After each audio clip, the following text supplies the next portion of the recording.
Bonjour à tous et bienvenue à ce webinaire organisé par l'URSSAF et la CARSAT Aquitaine. C'est une offre de services commune à l'attention des travailleurs indépendants, artisans, commerçants et professions libérales.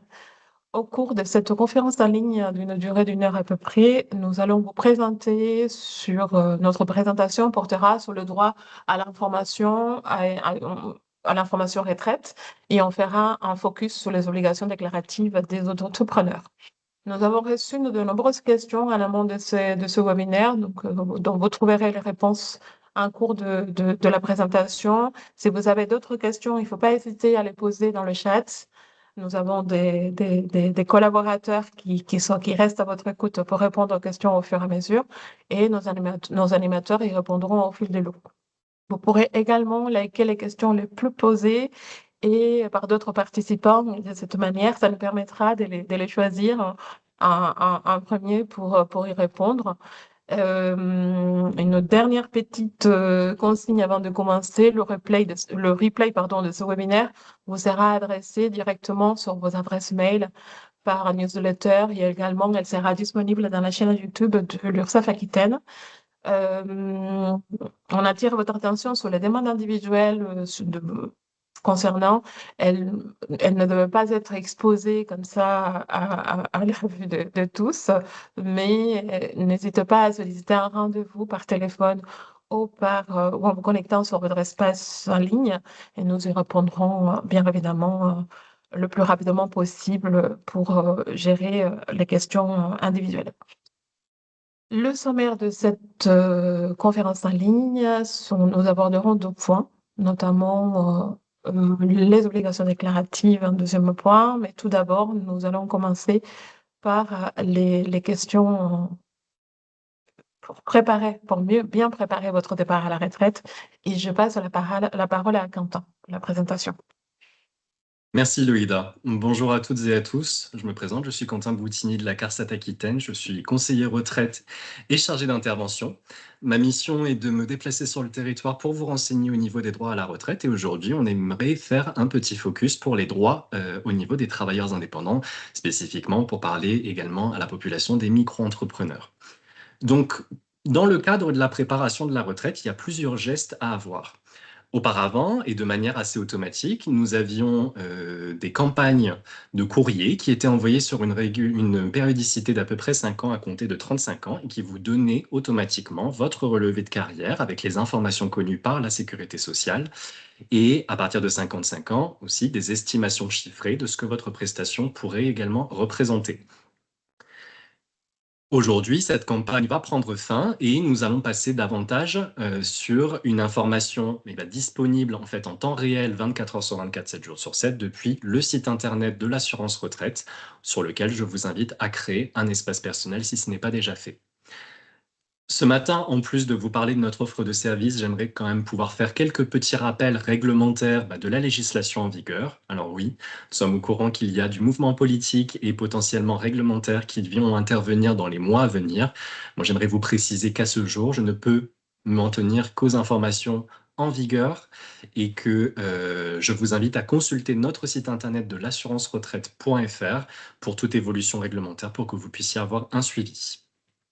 Le premier dispositif dont j'aimerais parler, puisque c'est vrai que quand nous avons consulté les questions qui ont été posées au préalable, c'était un sujet qui revenait assez souvent, c'est est-ce que je peux avoir le droit de partir de manière anticipée avec une carrière longue? C'est le dispositif principal pour déroger à son âge légal, donc on va pouvoir passer dessus. Et vous voyez qu'en fait, selon les créneaux de validation de vos premiers trimestres dans la carrière, il va être possible d'atteindre un âge théorique de départ. Donc, nous avons 4 créneaux aujourd'hui. Un créneau de validation des 5 premiers trimestres, ou 4 si vous êtes né au cours du dernier trimestre civil d'une année. Donc, si vous avez validé vos trimestres l'année où intervient votre 16e anniversaire, on pourrait partir à 58 ans. C'est une possibilité qui est restée théorique dans la législation, puisqu'aujourd'hui, avec l'école rendue obligatoire à 16 ans et les modalités de travail à ces âges-là, mais qui sont peu rémunératrices et peu productives au niveau de l'obtention d'un nombre de trimestres, c'est devenu difficile de pouvoir partir dès 58 ans. Par contre, le créneau de validation des 5 premiers trimestres à 18 ans vous permet d'avoir un départ théorique dès 60 ans, lui, il est beaucoup plus sollicitable. Pourquoi théorique? Moi, je vais préciser tout simplement après. Mais regardez, quand on valide ces trimestres l'année du 20e anniversaire, on peut avoir également une possibilité de départ anticipé au titre de la carrière longue, mais celle-ci, un peu à l'instar de l'âge légal que nous allons présenter ensuite, a subi un petit décalage par effet de la réforme 2023, de 3 mois en 3 mois à compter des générations nées entre le 1er septembre 63 et le 31 décembre 63. Enfin, un nouveau créneau a été créé avec la réforme Borne de 2023, où quand on a cotisé 5 trimestres avant le 21e anniversaire, on peut théoriquement partir dès 63 ans, ce qui devient également un âge de retraite anticipé. Alors pourquoi théorique? Parce que ça, c'est la première condition pour pouvoir rentrer dans ce qu'on appelle le dispositif de la retraite anticipée pour carrière longue, c'est quand est-ce que j'ai validé mes premiers trimestres. Donc vous voyez, l'année du 16e anniversaire, 18e anniversaire, 20e ou 21e. Mais la deuxième condition, et qui est peut-être un peu moins appréciable avec simplement les informations disponibles depuis notre site internet et depuis finalement vos relevés de carrière, c'est qu'on doit atteindre un nombre de trimestres cotisés pour pouvoir partir en carrière longue. Donc, on doit coordonner ces deux conditions. Quand est-ce qu'on a commencé sa carrière et validé ces 5 premiers trimestres, et quand est-ce qu'on atteint finalement le nombre de trimestres cotisés adéquat. Le nombre de trimestres cotisés, il est équivalent à celui d'une carrière, je dirais, classique, pour un départ à la retraite classique.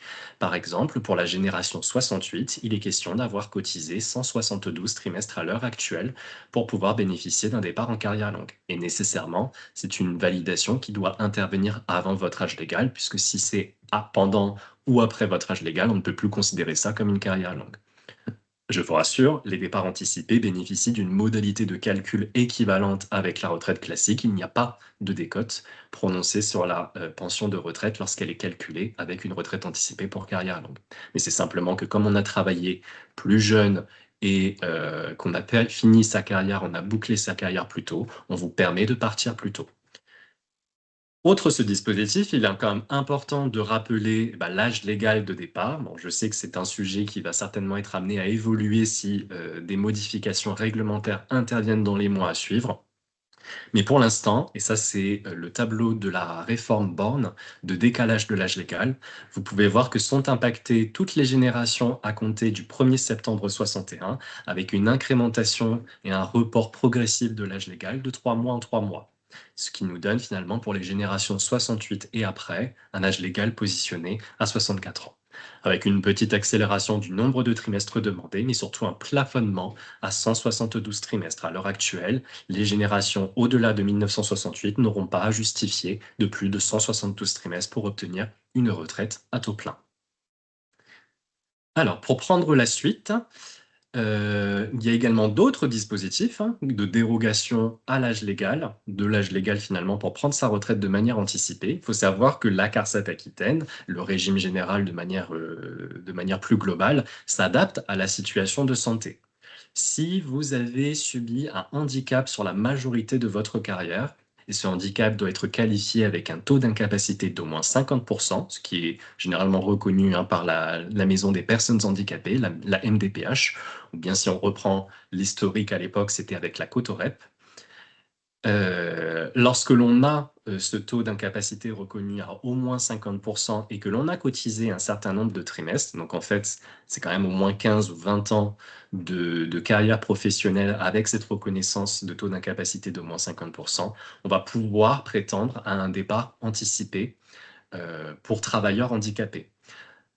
Autant pour le dispositif de retraite anticipée pour carrière longue que pour celui-ci, vous le percevez peut-être déjà, ça demande quand même une certaine analyse fine que nous préférons mener en collaboration avec vous à la CARSAT Aquitaine. Donc il est assez systématique que nous vous conseillons de prendre des rendez-vous individuels dans l'une de nos agences ou l'une de nos permanences d'Aquitaine pour pouvoir faire le point sur l'éligibilité de votre carrière à ces dispositifs-là. Il est vraiment crucial de pouvoir déterminer sa situation avec un peu d'anticipation pour savoir si on peut partir, par exemple, pour la retraite anticipée des travailleurs handicapés. C'est un départ à la retraite qui peut se déclencher dès 55 ans, selon certaines conditions que vous pouvez voir, la durée cotisée finalement.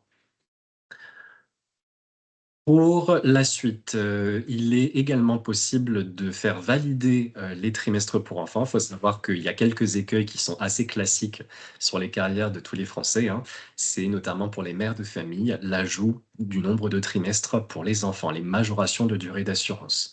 Pour les redéfinir rapidement, ces majorations de durée d'assurance, finalement, vont représenter pour un enfant 4 trimestres de maternité ou adoption simple ou plénière, et également 4 trimestres d'éducation lorsque l'on a pu résider et exercer l'autorité parentale avec l'enfant pour les 4 premières années de sa vie. Ce qui nous donne un total de 8 trimestres par enfant. Il n'y a pas de limite, hein. On prend véritablement 8 trimestres par nombre d'enfants que vous avez eus. Et il faut savoir que ce report ne se fait pas de manière automatique. Nous ne communiquons pas ces informations entre organismes de sécurité sociale. Il vous appartient d'en faire la déclaration soit depuis votre espace personnel sur l'assurance-retraite.fr, soit par voie de formulaire papier. Et là, c'est généralement lorsque l'on s'approche de sa date de prestation. Bon, pour savoir que c'est une procédure relativement rapide. Si jamais vous n'avez pas pu faire valider vos trimestres enfants avant le dépôt de votre dossier de retraite, je vous rassure, dans les 5 mois que nous préconisons pour l'étude du dossier, nous avons tout à fait le temps de faire le point avec vous sur la situation matrimoniale et sur le nombre d'enfants que vous avez eu. Il est aussi important de rappeler en dernier point concernant les enfants que lorsqu'ils sont saisis sur votre carrière, vous ne les retrouverez pas, ces trimestres-là, sur les années qui ont concerné la naissance et les premières années de vie de vos enfants. C'est une catégorie à part que vous verrez apparaître sur le bas de votre relevé de carrière en tant que majoration de durée d'assurance. Pour prendre la suite, il faut savoir que lorsque l'on a sa carrière alimentée, il est possible qu'il y ait eu certaines années qui n'aient pas donné lieu à la validation de 4 trimestres. Je vais penser notamment au début d'activité professionnelle lorsque l'on tient des emplois saisonniers ou par exemple des emplois à temps partiel lorsque l'on est en études. Voilà, il est possible que ces activités-là n'aient pas donné lieu à une validation totale de l'année. Il est possible d'intervenir a posteriori pour racheter ces trimestres et également de penser à compléter la période de travailleur indépendant. Alors pour le premier dispositif qui s'appelle le versement pour la retraite, lui vise exclusivement à compléter des années d'études supérieures qui sont visées par un diplôme d'État ou bien des années d'activité civile incomplètes, en gros qui n'ont pas donné lieu à la validation de 4 trimestres. Pour avoir une estimation financière du coût que pourrait représenter ce rachat, vous pouvez nous écrire par voie de formulaire pour obtenir une étude financière en sélectionnant les années qui vous intéresseraient à racheter. Nous vous délivrons. Alors, quand je dis nous, nous délivrons, c'est pas la CARSAT Aquitaine qui s'occupe de ces activités-là et de ces études, c'est la CARSAT de Normandie. On vous donne les coordonnées sur le formulaire pour que eux peuvent vous dresser une étude financière de ce que ça peut représenter. J'attire votre attention sur le coût de ces rachats. C'est un coût qui peut être assez onéreux lorsque l'on s'y prend tard dans la carrière, puisqu'il peut avoisiner les 4 à 6 000 euros le trimestre. Donc c'est quand même un coût à ne pas négliger. Par contre, deuxième dispositif et qui va vous intéresser en tant que travailleur indépendant, c'est le rachat Madelin. Le rachat Madelin, il est spécifique aux travailleurs indépendants et il peut intervenir sur les 6 dernières années d'activité de travailleur indépendant. Donc aujourd'hui, à 2025, nous pouvons encore remonter pour régulariser la carrière jusqu'à 2019. Et c'est un dispositif qui est tout à fait pertinent puisque, comme vous le savez, nous avons subi il y a peu une crise sanitaire qui a pu faire chanceler les activités des artisans et des commerçants et fragiliser leurs droits sociaux, notamment au niveau de l'obtention des trimestres. Le rachat Madelin est bien plus accessible monétairement en termes de coûts et surtout, son principe vise à vous permettre de lisser finalement votre carrière. Quand bien même vous n'avez pas été impacté par la situation, la crise sanitaire, il est possible qu'en tant que travailleur indépendant, vous ayez subi des fluctuations de revenus d'une année à l'autre. Le rachat Madelin, lui, peut vous permettre de lisser finalement la perception de forts revenus sur une année et de plus faibles revenus sur une autre pour vous garantir de toujours valider 4 trimestres. Vous pouvez retrouver sur notre site internet un module d'estimation du coût que peut représenter le rachat Madelin au titre de trimestre d'activité de travailleur indépendant. C'est un rachat qui est bien plus accessible quand je l'ai mentionné, puisque le rachat total d'une année ne dépasserait pas en principe les 2 000 euros, en tout cas l'avoisinerait. Il est important de noter que pour être éligible au rachat Madelin, il faut toujours être en activité. Et attention, nous ne pouvons intervenir sur des années que quand celles-ci sont échues. Pour pouvoir intervenir sur l'année 2025, par exemple, il est nécessaire que votre demande soit formulée à compter de l'année 2026.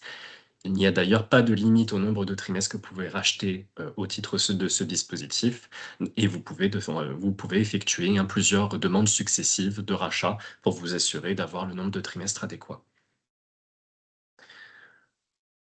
En suivant, ça faisait partie des questions ont été le plus posées, c'est, quand j'atteins mon âge de retraite et que je demande ma prestation de retraite, est-ce que j'ai le droit en tant que travailleur indépendant de continuer mon activité?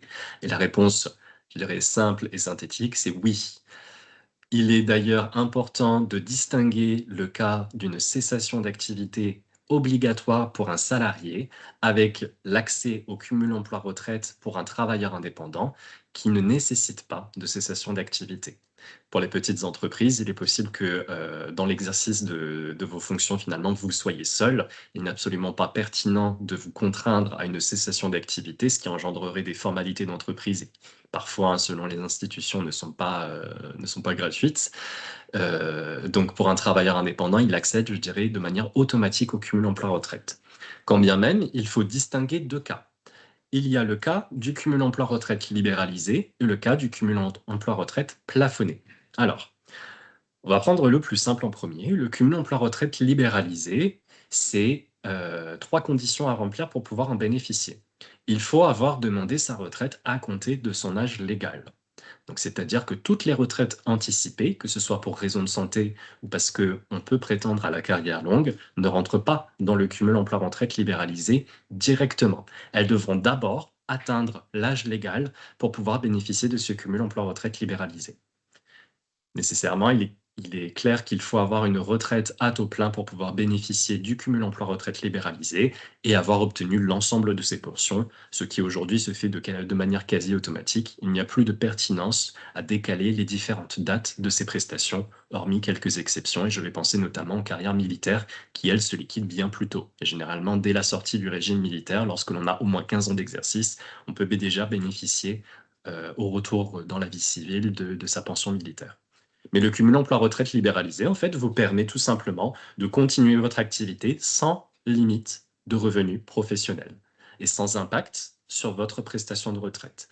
On peut du coup, par utilisation de ce dispositif, rentrer dans une période de perception de double revenu. Eh bien, sa prestation de retraite entière, ses différentes prestations de retraite entières, s'il y a plusieurs régimes, ainsi que le cumul avec le revenu professionnel et le chiffre d'affaires que vous pouvez générer dans vos activités de travailleur indépendant. Et le distinguo, c'est que lorsque l'on part de manière anticipée ou que l'on ne justifie pas d'une carrière pour avoir une retraite à taux plein, donc on est dans un taux minoré, on n'a pas tous ces trimestres, dans ce cas-là, on va basculer sur l'accès au cumul emploi-retraite, cette fois-ci plafonné. Plafonné comment? Il est plafonné à titre forfaitaire pour les travailleurs indépendants. Il faut savoir que c'est de manière classique un plafond établi à la moitié du plafond de la sécurité sociale que vous pouvez voir apparaître à l'écran. Il est positionné à 23 550 € pour, je dirais, pour un travailleur indépendant, de revenus professionnels seuls. Alors, il faut savoir que si vous exercez votre activité en zone de revitalisation rurale ou dans un quartier prioritaire, je vous invite à prendre le renseignement auprès de vos mairies ou auprès du site internet des URSSAF. Normalement, vous avez la liste disponible des localités qui sont concernées par ces qualifications. Ce plafond est doublé et on atteint un plafond de 47 100 € de revenus professionnels. J'insiste sur le fait que ce chiffre ne concerne que vos revenus professionnels. C'est-à-dire il faut finalement se placer en situation de dépassement de ce revenu pour qu'un impact soit constaté sur la pension de retraite. Quel impact c'est? Eh ben, euro pour euro de dépassement, nous devons écréter le dépassement de ce revenu professionnel sur le service de vos pensions. Donc, lorsque l'on bénéficie d'un cumul emploi-retraite plafonné, il est généralement intéressant de se positionner en deçà de ce plafond pour ne subir aucun impact sur le service de sa pension. Dernier point, pour la poursuite d'activité et le cumul emploi-retraite, il est important de communiquer toute reprise ou cessation d'activité après obtention de la retraite à votre caisse de retraite, c'est-à-dire nous, la CARSAT Aquitaine. Enfin, pour faire la demande de retraite, comment doit-on s'y prendre? Alors, Vous avez bien compris que dans cette période de forte sollicitation et de potentielles modifications réglementaires, nous préférons, nous, régime de retraite, recevoir vos demandes en avance, 5 mois avant la date que vous aurez positionnée pour votre prestation de retraite. Et ça, c'est tout simplement pour pouvoir vous assurer que le paiement puisse se faire à temps. Comment s'y prendre pour faire son dossier de retraite? C'est très simple. Le plus confortable, le plus pratique, c'est de faire sa demande directement depuis notre site internet via l'espace personnel de l'assurance-retraite.fr. Ça a le côté pratique que cette demande numérique, finalement, va être générée par votre formulaire que vous complétez et dont vous vérifiez la conformité des informations.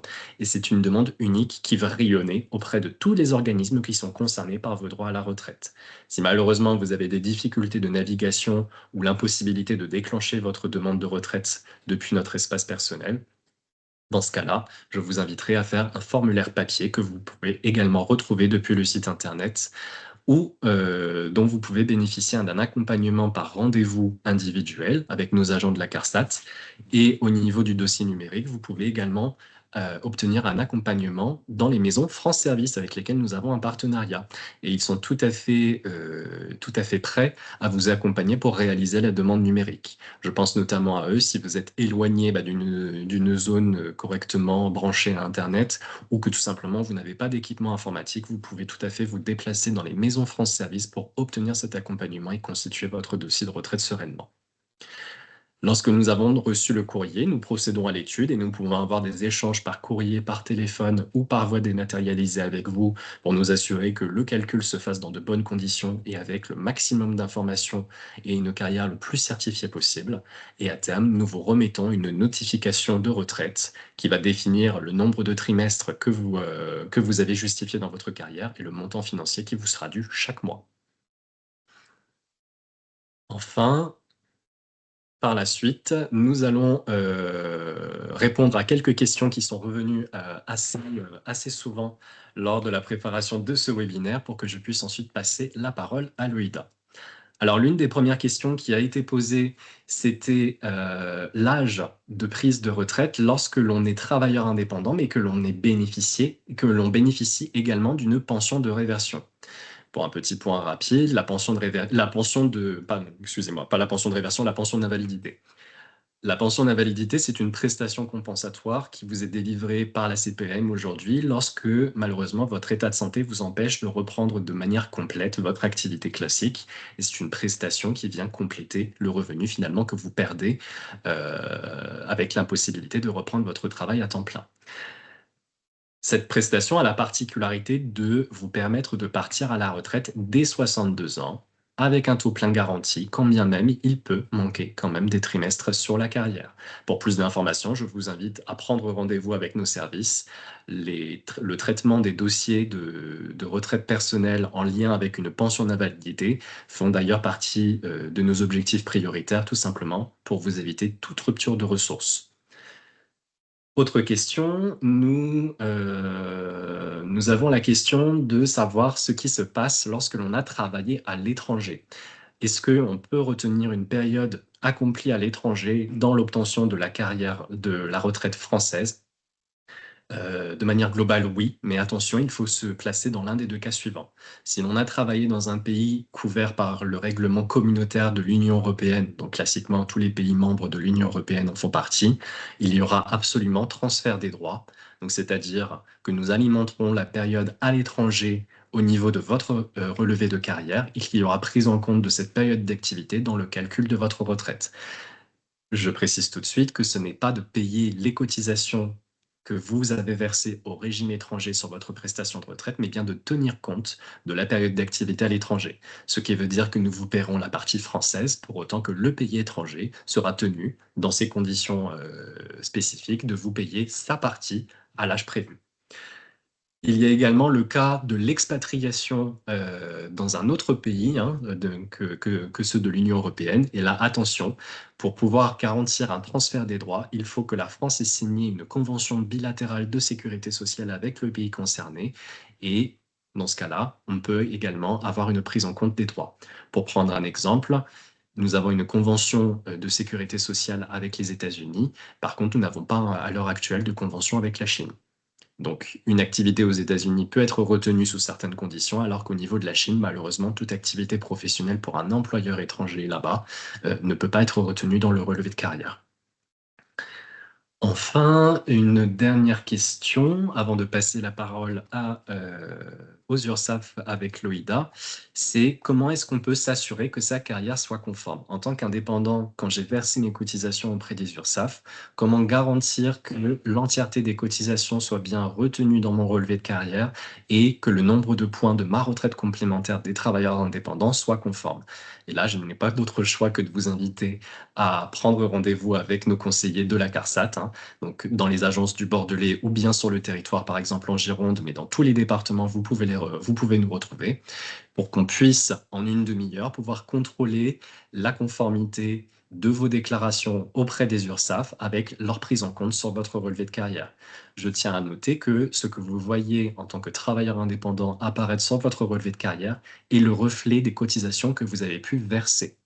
Il est important de souligner ce distinguo puisque, un salarié finalement voit ses cotisations automatiquement prélevées sur son salaire, alors que vous, travailleur indépendant, êtes finalement en première ligne du paiement de vos droits sociaux et donc de vos cotisations auprès des URSSAF, ce qui a nécessairement un impact sur votre prestation de retraite en suivant. Je pense notamment à des situations de difficulté de paiement. Les URSSAF ont plusieurs solutions pour vous permettre de passer ces épreuves difficiles, mais il est absolument crucial que l'entièreté de vos cotisations soit payée avant la retraite pour que nous puissions vous garantir le paiement de votre retraite pleine. Je vais clôturer cette petite séquence questions-réponses pour passer la parole désormais à Loïda qui va vous présenter l'accompagnement des travailleurs indépendants au niveau des URSSAF. Merci pour votre écoute. Merci Quentin, merci beaucoup. Il y en avait encore quelques petites questions, mais on reviendra à la fin de ma présentation. Moi, je vais vous parler plutôt de obligations déclaratives des auto-entrepreneurs. Alors, il faut savoir que l'auto-entrepreneur, quand il est en activité, il a l'obligation de déclarer son chiffre d'affaires mensuellement ou trimestriellement en fonction du choix qu'il a fait au moment de l'inscription. Vous pouvez déclarer et payer de façon dématérialisée en ligne hein, sur le site auto-entrepreneur.ursaf.fr ou sur l'application mobile. Je vous partage une petite astuce, à éviter de vous connecter le jour de l'échéance à la dernière minute parce que c'est des jours où nous recevons énormément de connexions qui bloquent en fait la déclaration. Il faut savoir que ce soit le site en ligne ou l'application mobile, ils sont disponibles 7 jours sur 7, 24 heures sur 24. Donc, la connexion en masse dans des moments en journée est parfois très compliquée. J'attire à votre attention également sur le fait que même si pendant une période, je n'ai pas travaillé et je n'ai pas de chiffre d'affaires, je dois malgré tout faire une déclaration d'un chiffre d'affaires qui sera en positionnant le montant sur. Euh, Sur le site de l'auto-entrepreneur, vous avez un simulateur de cotisation et de validation de trimestre retraite. C'est un simulateur qu'on peut utiliser qui est vraiment très intuitif. Vous pouvez effectuer vos simulations selon votre activité et selon le chiffre d'affaires en indiquant un montant net de revenus. Ça vous calcule des cotisations et des contributions sociales et ça vous donne une estimation, et j'insiste sur le mot estimation, de trimestre validé. On a un exemple sur l'encart en bleu sur le support, donc 12 simulateurs. Et en fait, vous devez mettre une période de calcul. Là, pour l'exemple, on a pris une période de calcul annuelle sur un montant annuel. Vous rentrez le chiffre d'affaires et si vous avez une activité mixte, vous pouvez cocher et ça vous permettra d'indiquer le chiffre d'affaires qui est euh, relatif aux prestations de services et le chiffre d'affaires relatif à l'activité vente. Là, dans l'exemple, on a mis un chiffre d'affaires annuel de 15 000 euros. et on a indiqué 7 500 € par an sur les prestations de services, 7 500 € par an pour l'activité de vente. Vous avez un montant calculé des cotisations et contributions sociales, un revenu net avant impôt. Dans l'exemple, il n'y a pas d'impôt sur le revenu, la personne ne paye pas d'impôt sur le revenu, et donc vous avez aussi un revenu net après impôt qui vous est proposé par le simulateur. Euh, Sur la deuxième partie de la simulation, vous avez une répartition de votre chiffre d'affaires. Parce que c'est une question qui revient souvent. Quelle est la part de mon chiffre d'affaires qui est affectée, voilà, donc aux cotisations, à l'impôt, etc. Donc, vous avez une répartition de ces chiffres d'affaires et vous avez surtout, c'est ça qui est important, en bas à gauche, les droits, une répartition, une simulation des droits acquis. Des droits acquis, donc par rapport au montant de cotisation que vous allez payer, vous avez 3 trimestres acquis avec un revenu cotisé pour la retraite de base qui est de 5 925 € par an sur l'exemple qu'on a pris et le point de retraite complémentaire acquis, j'insiste sur la notion de simulation parce que des données qui sont fournies à titre indicatif. Euh, que faire en cas de cessation d'activité? Une autre question qui revient souvent. Donc, quand pour déclarer l'arrêt de votre activité, vous devez vous connecter sur le portail de procédure de l'INPI. Dans le site Auto-entrepreneur, dans l'application également, on vous a fourni un pas à pas des démarches à faire pour, comment dirais-je, pour faire votre cessation d'activité. Sachant que à partir de 8 trimestres consécutifs aux 24 mois de déclaration de chiffre d'affaires nul, vous êtes radié d'office. Au préalable, il y a une communication qui vous est faite pour indiquer que vous allez être radié d'office. Voilà.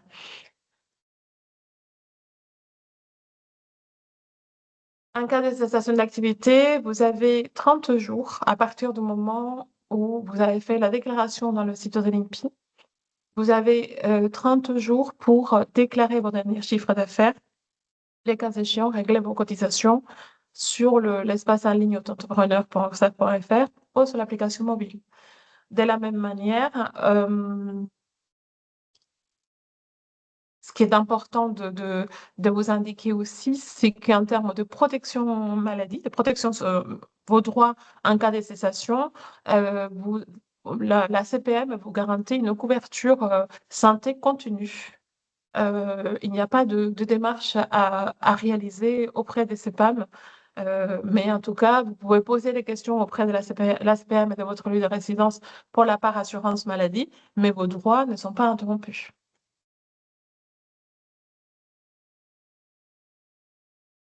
L'URSSAF a un rôle de collecteur de cotisations, mais pas seulement.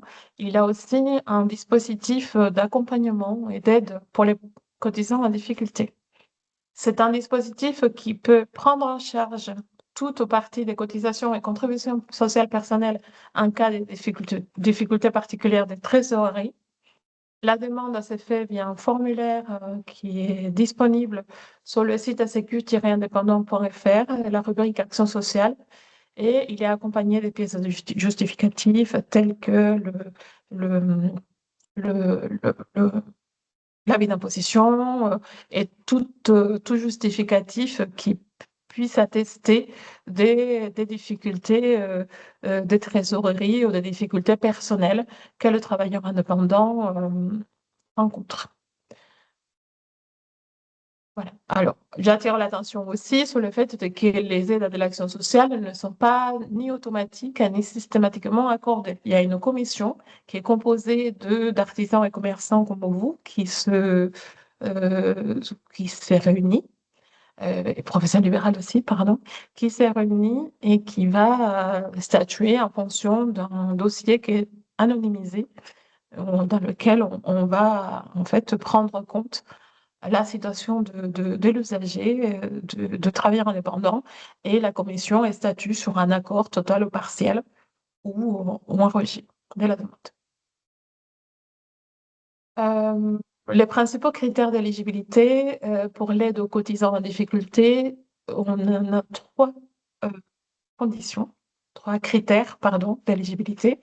Être affilié en qualité d'indépendant depuis plus d'un an, avoir effectué des versements de cotisations et contributions sociales, donc avoir contribué à l'effort de cotisation. Et puis, le troisième critère est de motiver sa demande. Euh, voilà. La commission se réunit et va donner va prendre une décision qui n'est pas contestable. Voilà. On a une autre aide qui s'appelle l'aide au départ à la retraite. C'est un dispositif pour aider les futurs retraités en difficulté. Et là aussi, c'est pour faire face à une période transitoire entre la vie active et la vie de retraité, et couvrir ou réduire les sommes dues. Donc, une personne qui a des difficultés de trésorerie, qui doit prendre sa retraite, et qui a des difficultés aussi, qui rencontre des difficultés pour payer ses dernières cotisations. L'aide elle doit permettre, et la personne a dû valider un maximum de trimestres retraite, et la demande s'est faite également, pardon, via un formulaire qui est présent sur le site sécurité-indépendant.fr, toujours à la rubrique Action sociale, et il faut accompagner des pièces justificatives. Là aussi, quelques critères pardon, d'éligibilité. Donc, il faut remplir les conditions d'âge légal pour un départ à la retraite, à taux plein ou par inaptitude. Il faut avoir été majoritairement affilié en tant qu'indépendant sur l'ensemble de la carrière. Je prends un exemple. Un travailleur indépendant qui a une carrière salariée, une carrière indépendante, on va regarder la totalité de la carrière et il faut que la durée de carrière en tant que travailleur indépendant soit plus importante que la durée de carrière en tant que salarié. Il faut avoir cotisé plus de 15 ans et totalisé plus de 60 trimestres d'activité en tant qu'indépendant et ne pas être imposable pour les 2 dernières années civiles précédant le passage, donc avant le passage à la retraite, avant la demande de retraite. Ouais. Là aussi, il y a une commission d'action sanitaire et sociale qui étudie le dossier, qui va regarder premièrement que les critères d'éligibilité sont remplis et après va présenter le dossier à une commission.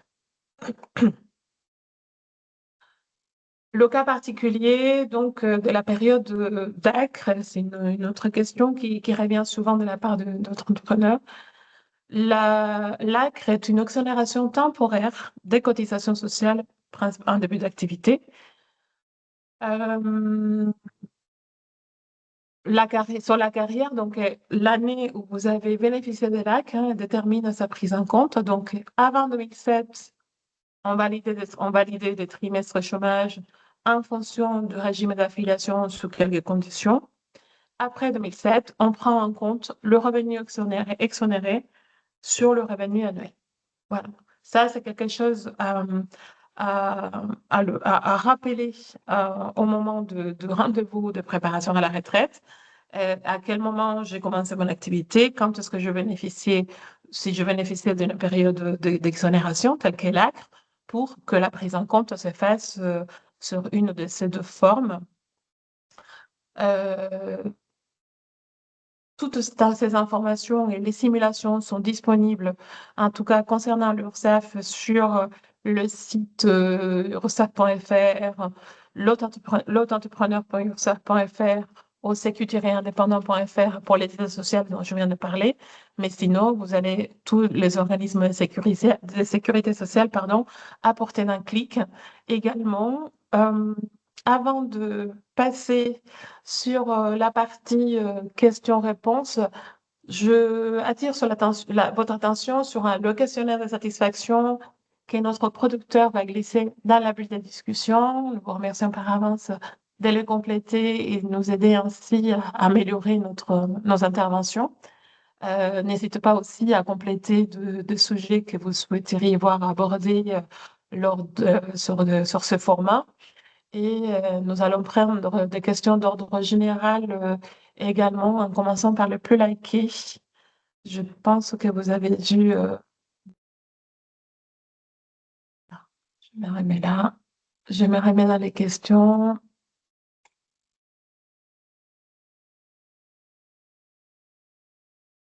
On était sur l'activité salariée au Maroc. Pareil. Quel est le nombre de trimestres minimum à avoir pour demander une retraite à taux réduit? Est-ce que Quentin ou Christophe, vous pouvez répondre? Bien sûr. Donc, lorsque l'on veut prendre sa retraite, effectivement, comme je l'ai dit, on a la condition de savoir est-ce qu'on a le nombre de trimestres pour une retraite à taux plein ou pas. Lorsque l'on n'a pas le nombre de trimestres pour avoir une retraite à taux plein, il y a une minoration qui va être calculée. Par contre, il n'y a pas de plancher de nombre de trimestres nécessaires pour obtenir sa retraite.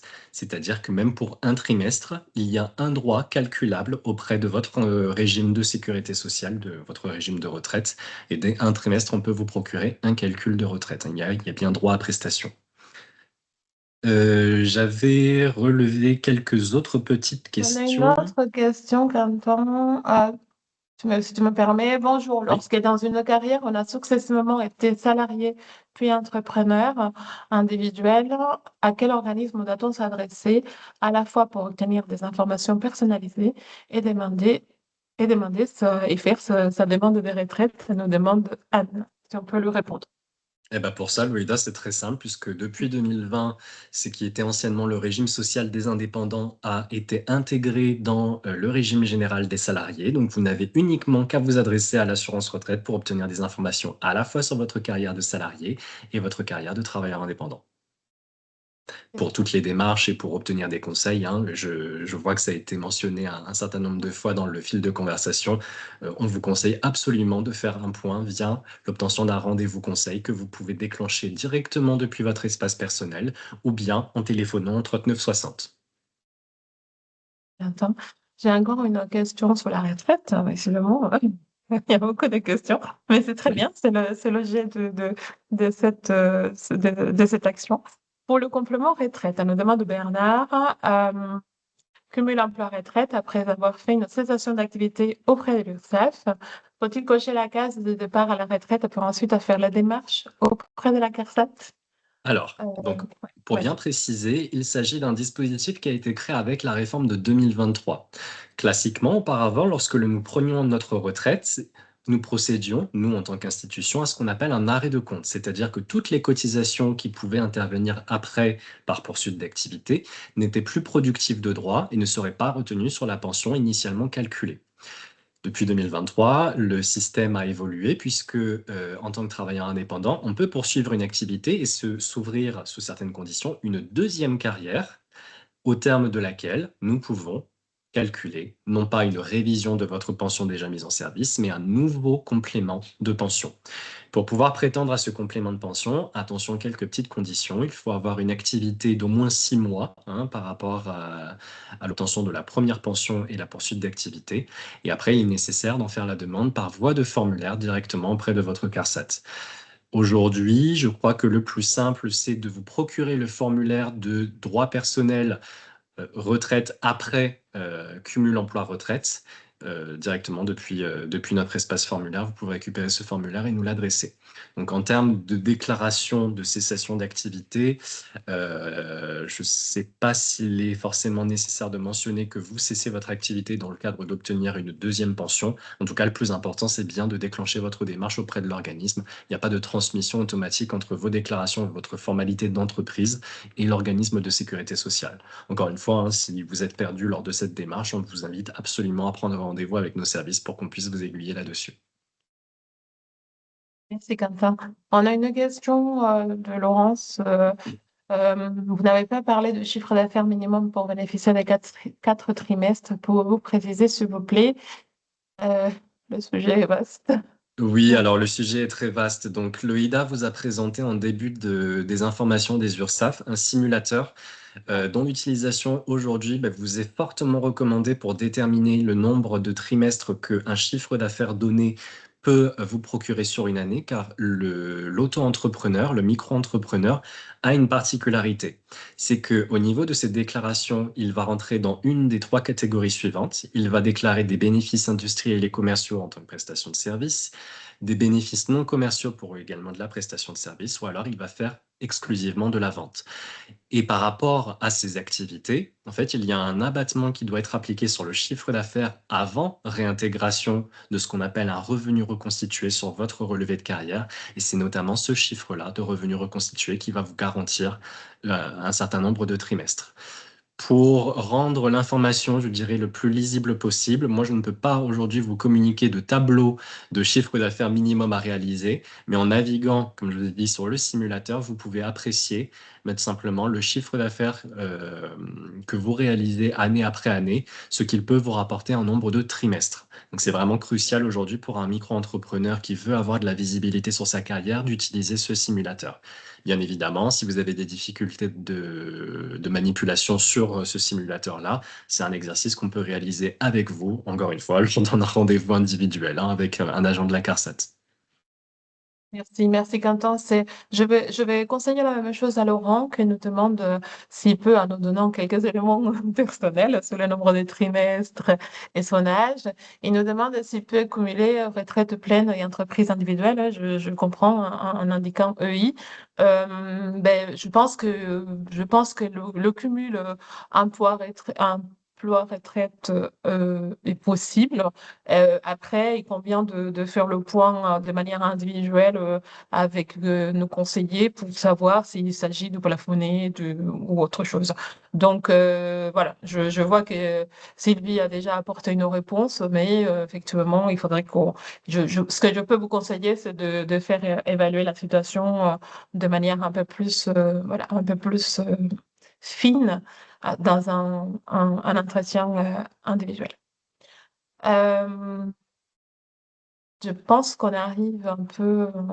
Bien évidemment, le replay du webinaire vous sera envoyé, ainsi que les éléments de présentation. N'hésitez pas à reprendre les éléments dans le chat. On vous a glissé l'adresse du simulateur. On vous a glissé également les conditions d'accompagnement pour un départ à la retraite.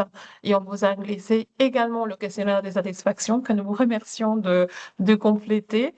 S'il vous plaît, merci à vous d'avoir participé à cette conférence en ligne. Nous remercions nos collègues qui ont animé le chat. Nous remercions nos intervenants. Nous remercions quand on le voit. Et vous pourrez bénéficier d'un accompagnement personnalisé sans aucune difficulté par un conseiller URSSAF ou CARSAT en demandant un rendez-vous dans les espaces en ligne. Merci à vous. Très belle journée. N'hésitez pas à consulter nos pages Internet régionales pour avoir accès à d'autres manifestations de ce type. Et puis, nous vous remercions et vous souhaitons une belle journée. Au Bonne revoir. journée à tous. Merci. Merci.